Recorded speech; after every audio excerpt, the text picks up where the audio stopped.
If you want some FIFA 23 coins, please check out MMOXP.com. Their link is down in the description. They're fast, cheap and reliable, and if you use code Rema you can get yourself a 5% discount. What's up guys, my name's Ash and welcome back to a brand new video on the channel. I'm sorry I haven't uploaded the past few days. I've been feeling super ill. I was getting over my last infection. I had a cold, and then the other day, it just came back all of a sudden. My chest is burning every time I cough. My throat feels swollen. I'm just getting a little bit better, and my mum's had bad news at the doctors, so yeah, Merry Christmas to you guys as well. But in the video today guys, we've got some 4-3-1-2 custom tactics and player instructions which I hope will help you guys out. But yeah, just before we get into the video guys, I'd very much appreciate it if you could drop it a thumbs up, subscribe to the channel if you are new so you never miss out on any videos like this one, and don't forget to turn on notifications so you are notified when a video is posted. And with all that aside guys, let's get right into today's video.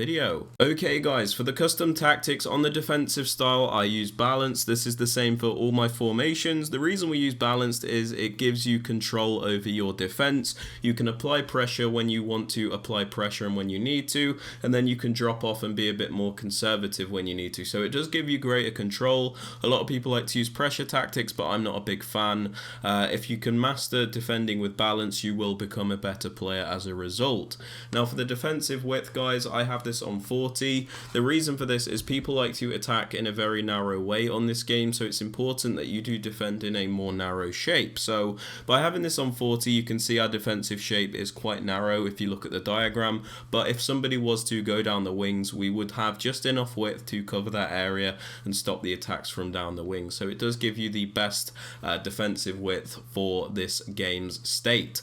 Now for depth guys, because this is a more aggressive formation, I like to up my depth a little bit compared to other formations, so we have this on 52. This is because we don't want a super deep defensive line. As I said, it is a more aggressive formation, so having it on 52 allows you to push up a little bit higher, win the ball up a little bit higher, but it's also not so high up that you can get through balled all the time, so it does work very well. Having it just above 50 does seem to do that for me. Now for attacking tactics guys, for build up play, I like to have this on balanced. Some people like to use fast build up, but I sometimes think it can move too quick for your own good. It can pull players out of the shape of a formation, and it doesn't actually work too well because you can get counter-attacked if you lose the ball, and players don't always move in the way you need them to. So keeping this on balance does keep your team in the best shape possible, and it does allow you to build up the play quickly, slowly, whatever you want to do. It does give you that balance.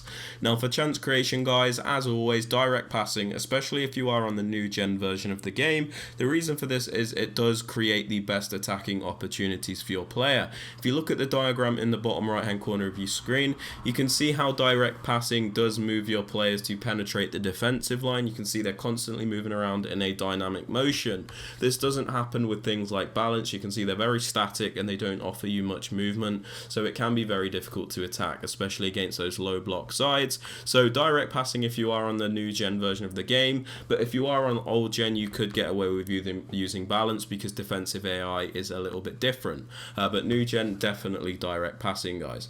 Now for attacking width guys, I like to have this on 42. The reason for this is it's just a little bit higher than the defensive width, so it does give you a little bit more of a natural transition when you are attacking, if that makes sense. You defend in a very compact manner and then you attack just a little bit wider, but it's still primarily narrow with an attacking width of 42. It does just mean your players aren't too clunked together, if that makes sense. So we do attack very narrowly, but it also gives you a little bit of width, so you're not constantly going right down the middle, if that makes sense. But yeah, moving on to players in box guys, I like to have this on 5. With some formations like the 4-2-3-1, I like to have this on 6, but because this only has 3 actual attackers, it's important you keep players in box quite low because you don't want to overcommit your midfielders in the box, because let's say your centre mids do commit into the box, you're going to be left vulnerable, especially when you look at the player instructions we use. So having this on 5 does mean you can get your attackers into the box, but you don't overcommit everyone else, so it does help out in that regard.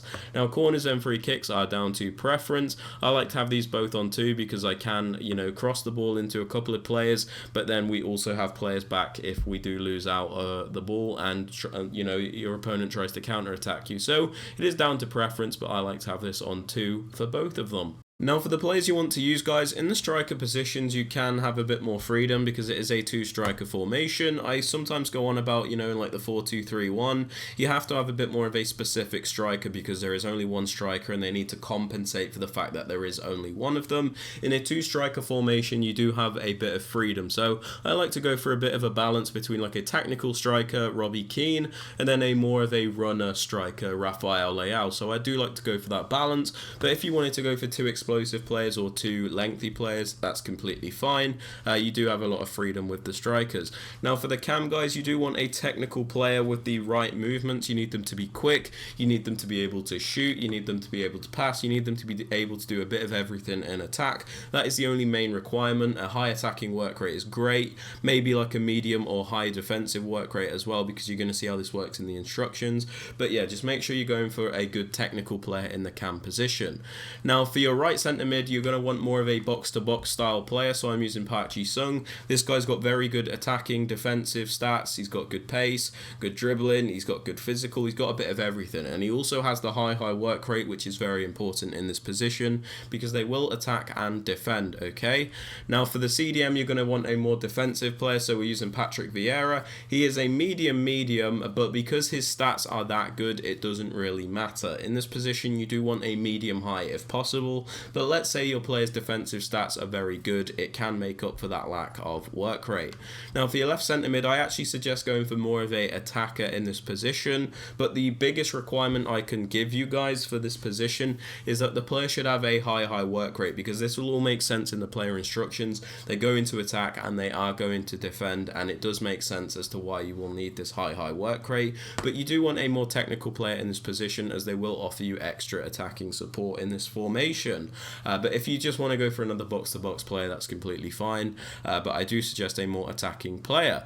Now for the fullbacks, guys, you do have a bit of freedom. I like to go for a bit of a balance between an attacking fullback, Theo Hernandez, and a more defensive fullback, Kyle Walker. Now, you can go for 2 attacking players or 2 defensive players, it's up to you. I like to go for a bit of a balance, but it doesn't really matter.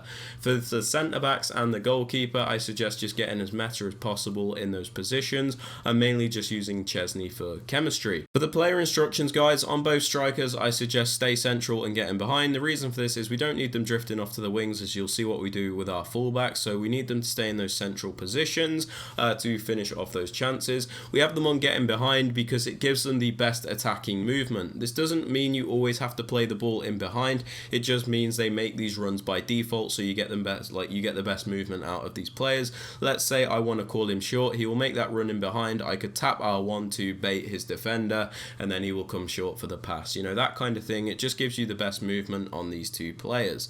Now for the cam, guys, I suggest putting them on comeback on defense. The reason for this is this formation will defend in a 4-4-2. Your team will defend in a 4-4-2 shape, and this will all make sense when I show you the midfield settings. So having Chiesa on comeback on defense means when we are defending, he will come back to join the midfield, and it will make it 4 in the midfield. So it'll be like a 4-4-2 flat, which is very good for defending, guys. We leave everything else alone, as I don't think you need to change anything.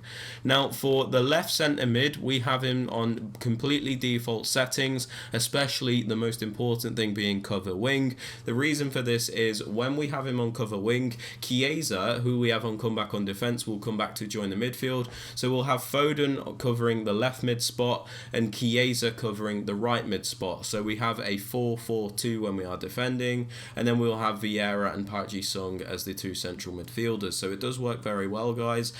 When we move on to the central centre mid, you'll see we have him on stay back while attacking and cover centre. This is because he's a more defensive player. We don't need him to attack, we need him to stay back and break up the play. And we have him on cover centre because, again, we want him to be one of the central midfielders in this defensive shape. So we're going to have Foden as a left mid, Vieira as one of the centre mids, and then we're going to have Park Ji-sung as the other central centre mid on stay back while attacking and cover centre as well. Now, even though this player is a more box-to-box player, we still have him on stay back while attacking because it's important that when our team is attacking, we have that extra cover when we lose the ball. So we have him on stay back while attacking as a default, and when we do want to attack with him, we just run him forward as normal. So stay back while attacking just gives you extra defensive support, even though he is a box-to-box player. And we have him on cover centre because, again, we want him to be one of those central centre mids with Vieira.